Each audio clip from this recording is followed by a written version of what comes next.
I've been in firefights where seconds meant the difference between living and becoming a statistic. But nothing prepared me for what I saw when I opened my own front door that night. The house was supposed to be empty. My wife knew I was in Dallas for a veterans conference, and my teenage son was at practice.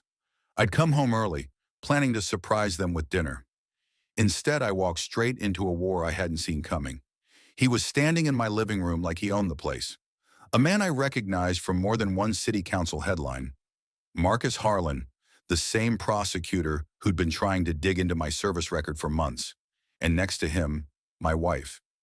Her hand was on his arm, her eyes flashing with the kind of guilty panic you can't fake. "Lieutenant Cole," he said, as if greeting me at some public event, "I've heard a lot about you." I ignored the handshake he offered. My training told me to stay calm, but my pulse was already pounding. "How long?" I asked her. She looked down. He didn't. "7 months," Harlan said. "And before you ask, yes, she deserves better than a man married to his uniform." That was the first shot fired, and he wasn't done. "You've been hard to reach, Lieutenant. Classified deployments, sealed files. You make it impossible for the public to know who you really are." I could see it now. This wasn't an affair that just happened. It was calculated. He'd been targeting me, and my wife was his easiest point of entry. Before I could speak, my son came through the door, sweaty from practice. He froze, eyes darting from me to them. "Dad, what's going on?" "Go to your room, Ethan." "But now." He left, slamming the door upstairs.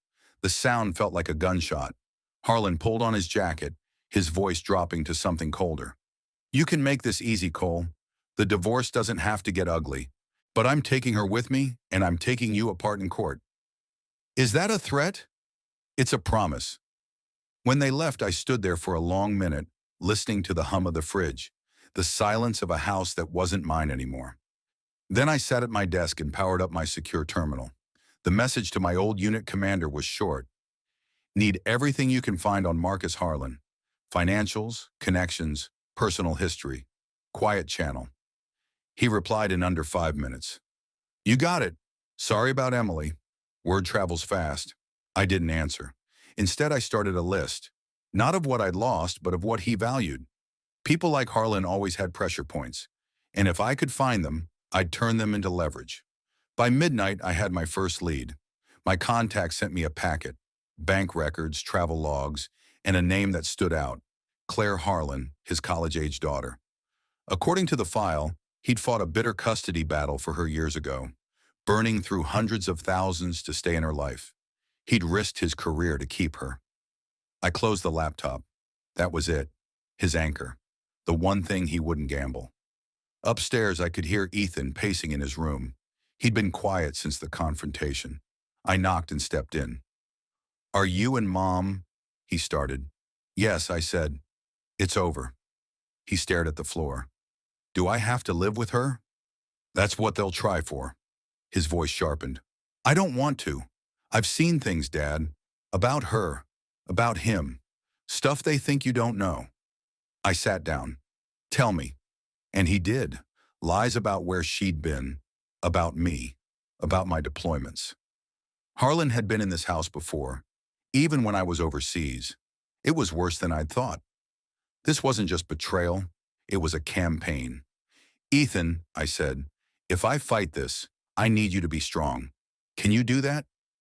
He looked up, and for the first time I saw my own resolve in his eyes. "Like you taught me.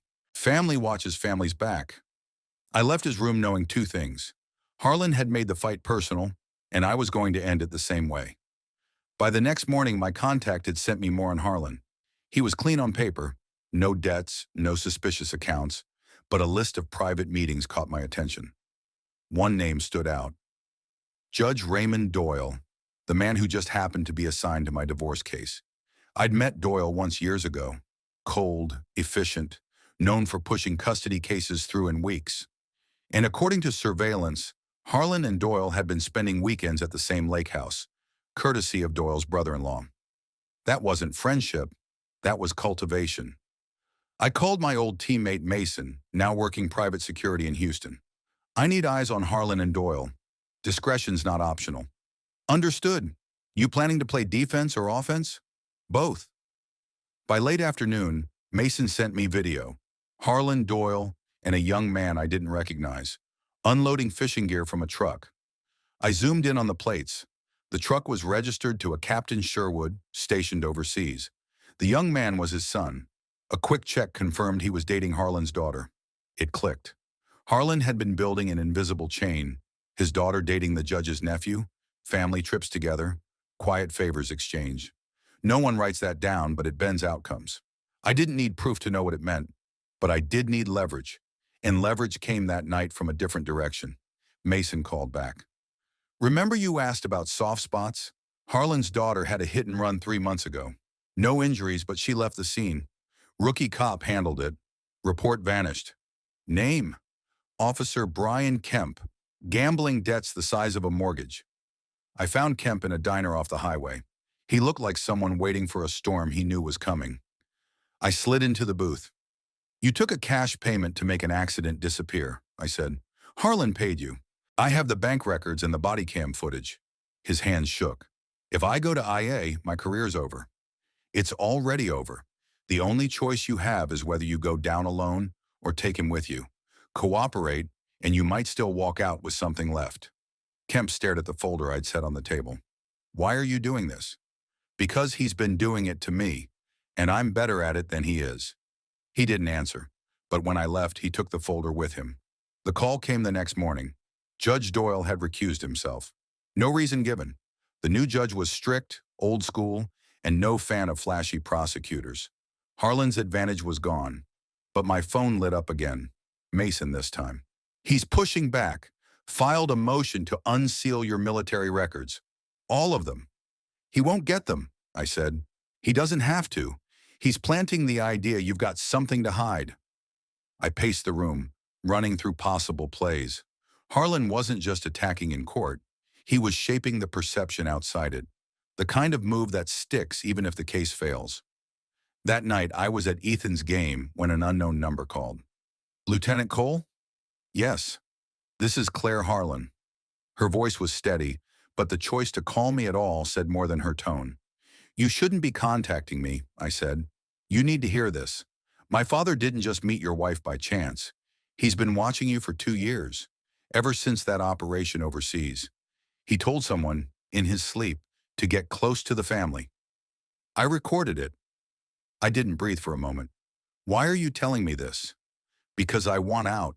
I want to get into the academy on my own merits, not under his shadow, and I'm not going to watch him tear another family apart like he did ours. I met her the next morning in a crowded cafe. She played the recording, Harlan's voice clear enough. Cole knows where the bodies are. Get close to his family. Find leverage. That was the opening I needed, not just to win custody, not just to clear my name, to end this completely. 2 weeks later, the custody hearing began. The courtroom was packed. Reporters, observers, and a handful of faces I recognized from Harlan's circle. He walked in like nothing had changed. The federal whispers and his daughter's recording, just smoke in the wind. He still thought he was in control. Judge Kramer called the session to order. Harlan started with a speech about protecting the child's best interest, then went straight for the attack. Lieutenant Cole's military history is sealed for a reason, he told the court. We believe it contains evidence of instability, violence, and conduct unbecoming of a parent. My attorney objected. Speculation, Your Honor. Sustained, Kramer said, but the damage was in the air. Harlan turned to his next move.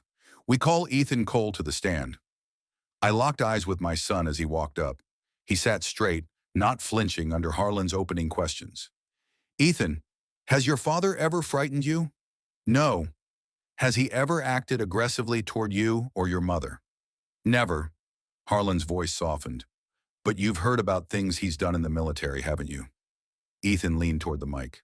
I've heard my mom's version, and I've heard yours. Both are lies. The room shifted. Harlan blinked. What do you mean? I mean I know why you're really doing this. Ethan pulled his phone from his pocket. I recorded something 3 days ago at my mom's house. Harlan's eyes narrowed. My attorney stepped in. Your Honor, we request to submit this as evidence. Kramer agreed. The audio filled the room. Harlan's voice clear. We need something in those military files that makes him look dangerous. The divorce is just the beginning. I need leverage for the real investigation." The courtroom went still. Harlan tried to speak, but the judge cut him off. "Mr. Harlan, is this your voice?" "It's taken out of context. Yes or no?" "Yes," he admitted. "But—" "No buts," Kramer said. "This court is for determining custody, not as a tool for unrelated investigations, and certainly not for personal gain." Ethan wasn't done. "My mom has been lying to my dad for months, planning this with Mr. Harlan before she even told him about the divorce. She told me Dad killed innocent people overseas. She said he was dangerous. But I know he protects people. He's only dangerous to people who deserve it." My ex shifted uncomfortably but stayed silent. Kramer turned to her. "Is your son's statement true?" She hesitated, then said, "He's been manipulated. His father's a trained interrogator." That was a mistake. My attorney seized it. "If his training is relevant, then so is Mr. Harlan's interest in classified records, which, Your Honor, is exactly what this recording proves." Kramer looked directly at Harlan. "You will explain your interest in those records." Harlan straightened, trying to regain ground. "I believe they contain evidence of war crimes." The room erupted in whispers. Kramer slammed the gavel. "Enough. This is a custody hearing, not a political platform. Mr. Harlan, you have overstepped your role as counsel and as an officer of the court." By the recess, the tide had turned. Reporters swarmed outside, replaying the audio, dissecting every word. Harlan's image as the relentless public servant was crumbling. Ethan walked beside me, calm. "He didn't see it coming," he said. "No," I agreed. "And now he's where we want him, on defense." Recess lasted 12 minutes, long enough for phones to light up, for the recording to move from a courtroom exhibit to a headline. When we reconvened, the air had changed. Harlan walked back in like a man who'd just realized the room wasn't his anymore. Judge Kramer didn't waste time. "Before we continue, I've received a notice from the State Bar. A preliminary inquiry has been opened into Mr. Harlan's conduct. Until it concludes, your role here is limited strictly to family law matters. Any attempt to leverage unrelated investigations will end this hearing." Harlan tried to smile. "Understood, Your Honor." He called our next witness anyway, a bailiff named Warren Blake. As soon as Blake took the stand, my stomach tightened. I'd seen him at earlier status conferences, always near Harlan. "Deputy," Harlan began, "describe Lieutenant Cole's behavior during prior proceedings." Blake glanced at me, tense, uncooperative. He stared me down on 2 occasions. I leaned toward my attorney. "He's laying a predicate for dangerous demeanor." "Let him," my attorney murmured. Harlan pressed. "Did you receive guidance to keep additional distance from Lieutenant Cole?" "Yes." "From whom?" Blake hesitated. "A supervisor." "Which supervisor?" No answer. He stared past Harlan, jaw set. That was the tell. Someone had coached him, and now he didn't want to say who. My attorney stood. "Permission to cross?" Kramer nodded. "Deputy Blake, did Mr. Harlan ever speak to you directly about me?" Blake shifted. "He asked about courtroom security." "Did he suggest that I might try to harm my son?" Silence. Then, "He said we should be ready." Gasps scattered through the gallery. My attorney didn't react. "Ready for what?" "For a scene," Blake said quietly. "He said if something happened, we should remove Lieutenant Cole first." "That will be enough," Kramer said. His voice had cooled by 10 degrees. "Deputy, you may step down." Harlan moved to object, but the door at the back opened. 2 agents entered with credentials displayed. The lead identified himself and asked to approach. Kramer waved them forward. They spoke in low tones at the bench. Harlan stood rigid, pretending not to listen. Kramer turned his mic back on. "We are pausing testimony.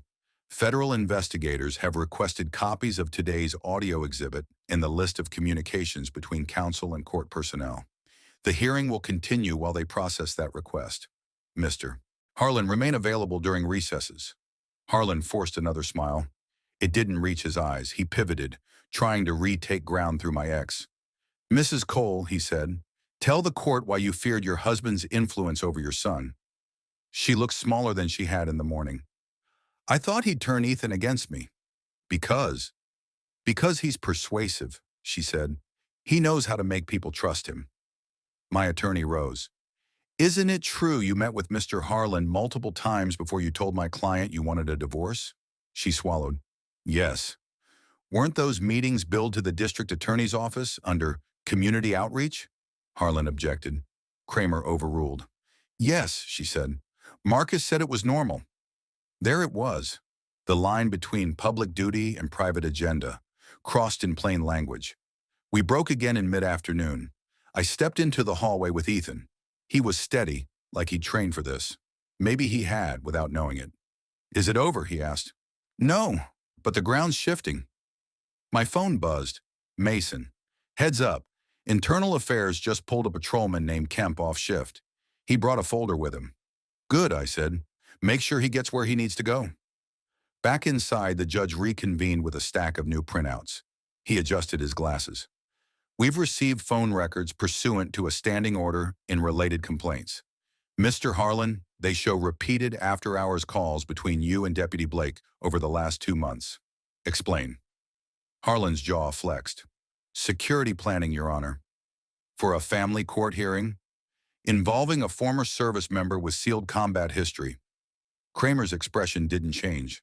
Security is my responsibility, not yours. You do not commandeer court staff to shape proceedings. He looked to my attorney. Let's return to the child's best interest. We went through school schedules, medical visits, logistics. I kept my answers factual. Who handled pickups? Who attended conferences? Who booked appointments? No speeches, no heat. Let Harlan be the only one burning. Then Ethan asked to speak. He didn't look at his mother or at Harlan. He looked at the judge. I want to live with my dad, he said. He listens. He doesn't push me to say things. He doesn't use me to win. Kramer asked the required follow-ups. Grades, friends, plans. Ethan's answers were clear, unemotional. He'd learned that truth lands heavier when you don't swing it like a hammer. We were wrapping when the agents returned. This time they didn't approach the bench first. Your Honor, the lead said, we need to speak with Mr. Harlan immediately. Kramer nodded toward a side room. 5 minutes. Counsel for both parties may observe. In the conference room, the agent placed a recorder on the table. Mr. Harlan, we have statements from Officer Brian Kemp and Deputy Blake, as well as a copy of the audio submitted this morning. We're opening a formal inquiry into potential abuse of office and interference with judicial proceedings. Harlan stared at the recorder. You're overreaching. The agent didn't blink. We'll let the evidence speak. Back in court, Kramer delivered the blow Harlan didn't see coming. Pending the outcome of the federal inquiry and the bar's investigation, Mr. Harlan is suspended from participation in this matter. Mrs. Cole will retain separate counsel if she wishes to proceed. Today's hearing will continue on custodial issues only. My ex looked at Harlan as if seeing him for the first time. He didn't meet her eyes. We closed with brief arguments. My attorney kept it simple. Stability, documented involvement, Ethan's stated preference. No character attacks, no victory lap. Kramer set his ruling for 48 hours. As we stood to leave, he added, any contact with court personnel outside formal channels will result in sanctions. That applies to everyone. He looked at me, then at my ex, then at the empty chair where Harlan had been. Message delivered. In the hallway, Ethan exhaled. He's done, right? Pieces are still moving, I said. But yes, this is what done looks like on the way to the finish. I felt the familiar focus I used to get before a mission turn. Not adrenaline, clarity. You see the angles, you remove the noise. You move one square at a time until there's nowhere left for the target to stand. My phone buzzed again. A text from my old commander. Bar complaint accepted. IA cooperating. Keep your lane clean. I typed back, always. Outside, reporters clustered near the steps. I kept walking. No statements, no gloating. The point wasn't applause. It was custody, quiet, and distance from a man who mistook other people's families for tools. Ethan fell in beside me. What happens next? Next, I said, we let the system do what it should have done from the start, and we stay ready in case it forgets. He nodded. We didn't need more words. We had momentum, proof, and time on our side. Harlan had influence. Now he had scrutiny. Those two don't live in the same room for long. At the curb, I looked back once. Not at the cameras, not at the doors, but at the floor-to-ceiling windows where reflections blur into each other. For months, he'd turned us into shapes in his plan. Today, we stepped out of his outline. 48 hours felt shorter than a night's sleep. When we came back, the courtroom was quieter. No TV vans outside, no grandstanding at counsel table. Harlan's chair was empty. A junior attorney sat beside my ex, eyes on a file she clearly hadn't built. Judge Kramer opened with business. 2 updates. First, the bar has issued an interim suspension for Mr. Harlan pending investigation. Second, federal agents executed a records hold at the district attorney's office. We proceed. No one spoke. That was new. Kramer went straight to findings. Custody turns on stability, good faith, and the child's preference. Lieutenant Cole has documented involvement in schooling, health, and daily routines. The mother met repeatedly with suspended counsel before disclosing the marriage's dissolution and permitted him to influence the child's view of the father. The recording entered Monday confirms misuse of these proceedings for purposes unrelated to the child. He paused to let it land. My ex kept staring at the table. Accordingly, he continued, I'm awarding primary physical custody to Lieutenant Cole with joint legal custody. Mother receives scheduled visitation, supervised for 6 weeks, then reviewed.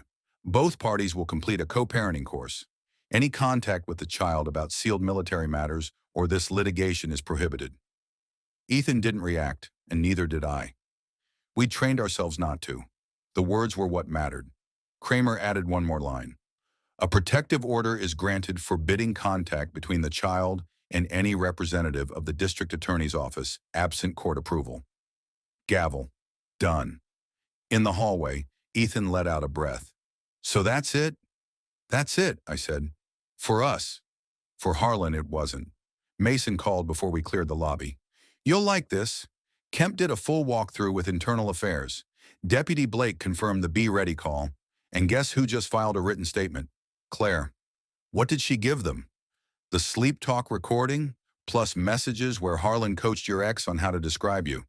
Timestamps line up with the bar's call logs. Good, I said. Keep eyes on the DA's floor. We drove home in silence. I checked locks, checked routines, not because I expected trouble, but because habits keep you honest. I made a list of small tasks. School pickup times, the course sign-up, groceries. Revenge is loud. Responsibility is a metronome. We stuck to the metronome. By late afternoon, my old commander pinged me on the secure line. Federal side wants a formal statement from you. Limited scope. They'll send topics. I'll keep it tight, I replied. Do. Also, press conference at the DA's office in 20. I turned on a local stream. The interim DA stepped to a podium and announced an administrative leave for a senior official pending ethics and interference inquiries. No name, but everyone knew. A reporter asked about family court evidence. The interim DA shut it down with lawyerly precision. The message was clear. This wasn't political. It was procedural, and it was moving. 5 minutes later, Harlan tried to hijack the narrative outside the building. He spoke without a mic. This is retaliation by a disgruntled soldier who... The feed cut to a different camera as 2 agents stepped into frame and asked him to come inside. No cuffs, no drama, just a quiet request that sounded like an order. He followed. That told me more than any headline. That evening, Ethan and I sat at the kitchen table with the co-parenting calendar. He traced the boxes, making sure game nights lined up with my duty schedule. You trust the system now? He asked. I trust pressure points, I said, and people who choose to do the right thing when it costs them. Kemp could have hidden. Blake could have frozen. Claire could have stayed out of it. They didn't. Mom? She can still choose better going forward, I said. That's what the courses are for. He nodded, not convinced, but willing to hold space for the possibility. That was enough. The agents called at 9. We met at a federal office that smelled like paper and coffee. They kept it narrow. Who approached whom, which calls I'd received, what Harlan said in my house. No war stories, no sealed data. I answered and stopped. They noticed and they were fine with it. At the end, the lead agent closed his notebook. We've corroborated the internal affairs statements and the phone records. We're preparing charges related to interference with judicial proceedings, misuse of office, and witness tampering. You may be asked to testify later. I'll be there, I said. Back home, my ex texted a single line. I'm sorry, I didn't answer. Apologies matter when they show up early, not when the floor falls out. I checked on Ethan. He was awake, eyes on a playbook, not the news. You good? I asked. Yeah, he said. I'm just thinking about the next game. Good thing to think about. Before lights out, I wrote 3 lists. What we'd secured, what remained, what to ignore. The third list was new. I put online noise at the top and drew a line through it. Then I added press calls, neighbors' questions, and strangers with opinions. Another line through each. The next morning, the interim DA announced a full audit of case assignments tied to Harlan. The court assigned my ex a new attorney and set a review date on supervision. Mason forwarded a clip of Claire walking into a building with counsel. Head up, step steady. She didn't look back at the cameras. At noon, Kramer's written order hit the docket. It was clean, tight, and unambiguous. I printed one copy for the school and one for my pocket. Not for show, for when process servers forget to read attachments. On the drive to practice, Ethan said, "You didn't celebrate." "We don't celebrate paperwork," I said. "We celebrate choices." "Whose?" "Ours." He thought about it, then cracked a small smile. "What's next?" "Next," I said, "we keep our lane clean and let his collapse on its own weight." We pulled into the lot. Whistles, shouts, the kind of noise that drowns out headlines. He grabbed his bag and jogged toward his team. I watched for a minute, then checked my phone. A final text from Mason. "Warrant served, office sealed. He's in an interview room." I put the phone face down. The mission wasn't glory, it was space. Space to live without someone else's hands on the wheel of our lives. We'd carve that space out today. Tomorrow we'd guard it.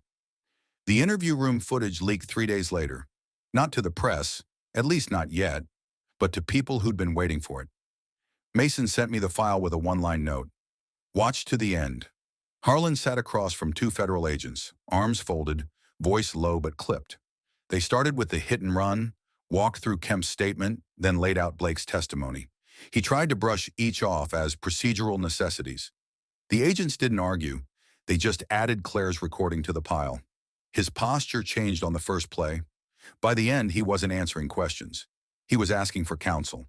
The agents collected their folders, told him he was free to leave for now, and reminded him not to contact any witnesses.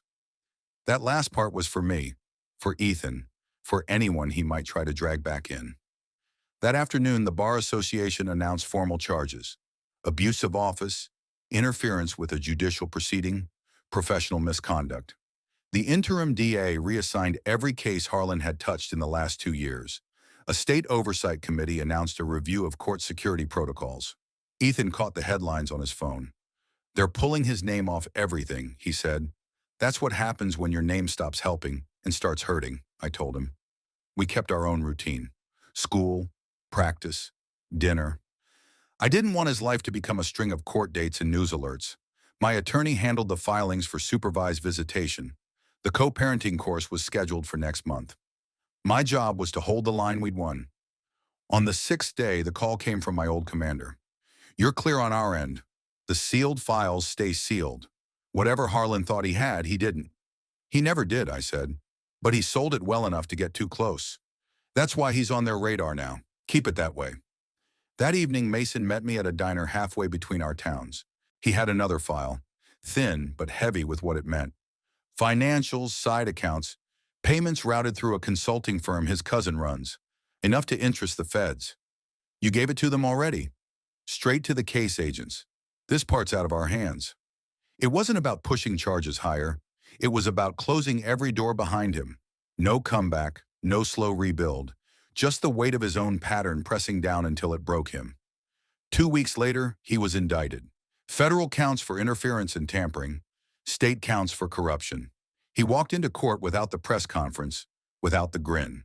Bail was set high enough to make the evening news. My ex's new attorney filed a notice withdrawing from unsupervised visitation review. No explanation, just a 2-line motion. Ethan read it over my shoulder. She's not even going to try. Not now, I said. Maybe not ever. You think she'll blame you? Probably. People do that when the mirror's too clear. We didn't speak about her again for a while. He didn't need to carry her choices with him. In early spring, Claire sent word through Mason that she'd testified. She didn't want contact, didn't want thanks, just confirmation that her statement had landed. It had. The grand jury cited her recording as material evidence of intent. The trial date was set for the fall. I wasn't on the witness list yet, but Ethan was. His part would be short, confirm the recording's origin, the conversation's date. My job was to make sure he was ready without loading him with my anger. On the morning of his prep session, we walked through what to expect. Questions, tone, the importance of staying inside what he knew firsthand. He nodded quiet, eyes steady. I can do it. I know you can, I said. The prep went smoothly. The agents thanked him, told him they'd keep it tight in court. On the drive back, he looked out the window for a long time before speaking. When this is over, can we stop talking about him? Yes, I said. We can stop. The trial moved faster than I expected. Evidence came in clean, witnesses held. The defense stumbled trying to paint it all as vendetta. The jury took 2 hours. Guilty on every count. Sentencing set for the following month. When the verdict was read, I didn't look at him. I didn't need to. The sound of the clerk's voice was enough. Ethan sat still beside me. Outside, reporters shouted questions we didn't answer. Sentencing was another formality. Years in federal prison, concurrent state time, no parole. The judge's words were sharp. You used public trust as currency for private ends. That is a debt you will now serve in full. Walking out, Ethan asked, "Is this what finish looks like?" It's as close as we'll get, I told him. We drove home with the windows down. Not to celebrate, not to gloat, just to breathe air that didn't carry his name anymore. That night, I put the court order back in its folder and slid it into the drawer. We didn't need it in reach every day. We'd built something stronger than paper. Time without interference. Space without manipulation. Harlan was where he belonged. The rest was ours to keep.